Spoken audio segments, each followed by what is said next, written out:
Price Lord. நான் கொண்ட திட்டங்கள் சிறிதாயினும் ஐயா எனக்காய்வும் திட்டங்கள் பெரிதல்லவோ. புழுதியில் இருந்த என்னை உயர்த்தினீரே, ராஜாக்களோடு அமர்த்தினீரே.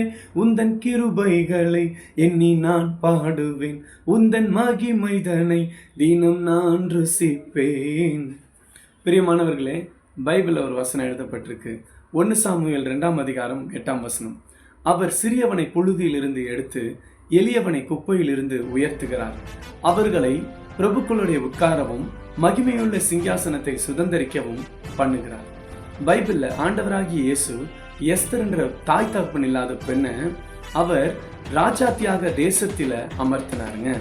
அது போல நாம் ஆவியில எளிமையுள்ளவர்களா இருந்தா ஆண்டவராகிய இயேசு நம்மளையும் உயர்த்த வல்லவர். God bless you. Amen.